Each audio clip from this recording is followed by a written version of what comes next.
آج 73 سال کے بعد جب ہم یوم سیاہ منا رہے تھے، ہم نے جہارہ دستور پر 5 منٹ کا بلیک آؤٹ کیا تھا. کراچی میں تو بلیک آؤٹ رہتا ہی ہے. تو ہندوستان ایک نیا نوٹیفیکیشن جاری کر رہا تھا، اور وہ نوٹیفیکیشن یہ تھا کہ اب مقبوضہ کشمیر میں جائیداد خریدنے کے لیے 10 سال کا ڈومیسائل ضروری نہیں ہے.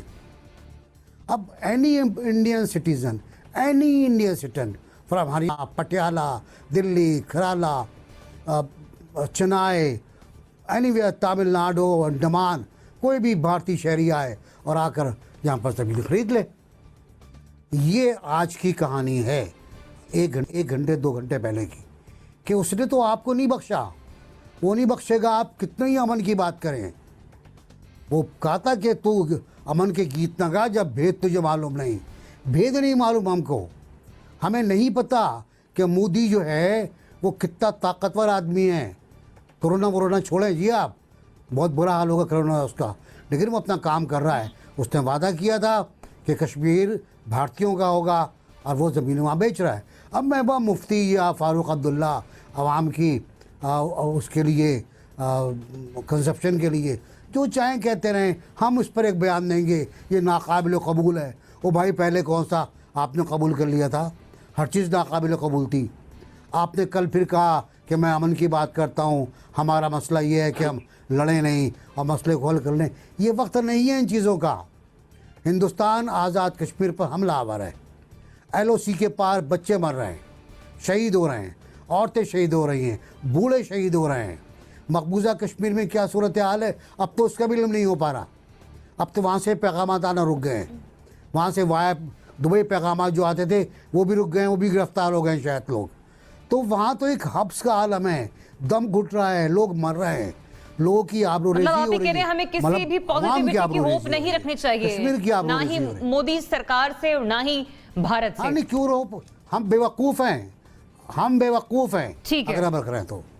انیکا، بھارت کی یہ نیگیٹو ایکٹیویٹیز رکنے کا نام نہیں لے رہی ہیں، پیدر پہ آنے والے بیانات، لیکن ہماری طرف سے پھر بھی امن کی خواہش. What an untimely and unnecessary statement زریاب.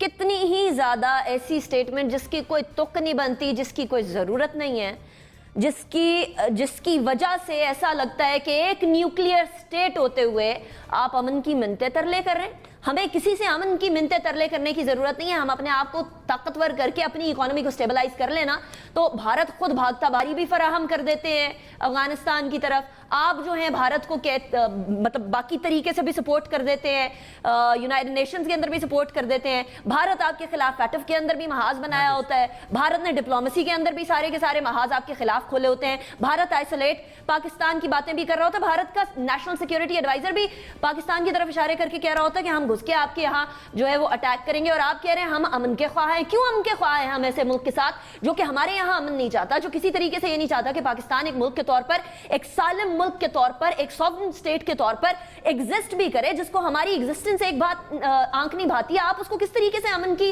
بار بار ہاتھ بڑھا رہے ہیں ایک ایسے موقع کے اوپر جس موقع کے اوپر آپ کو نریندر مودی کے کسی تیور سے امن جھلکتا ہوا نظر ہی نہیں آ رہا. تو یا تو وزیر اعظم صاحب بہت بھولے ہیں، یا انہیں بڑے برے طریقے سے جو ہے وہ گائیڈ کیا گیا، مس گائیڈ کیا گیا ہے. اپنے ہی SAPMs، اپنے ہی جو ان کے مشیران وزیران ہیں جس کی بنیاد کے اوپر وہ آج بھی امن کا راگ الاپ رہے ہیں. اور اسپیشلی کنسیڈرنگ دا انوائرمنٹ جو کچھ پچھلے عرصے کے اندر ہو رہا ہے، وہاں ہم لوگوں کو معلوم ہے پاکستان سٹاک ایکسچینج، ہمارے نیشنل سیکیورٹی ایڈوائزر نے کیا بات بتائی. Pakistan stock exchange, Chinese engineers جو گوادر کے اندر نجی ہوٹل کے اندر اٹیک ہوا تھا، پاکستان کے اندر موجود چائنیز کونسلیٹ کے اوپر جو اٹیک ہوا تھا، یہ سارے کس نے کرائے تھے؟ بھارت نے نہیں کرائے تھے.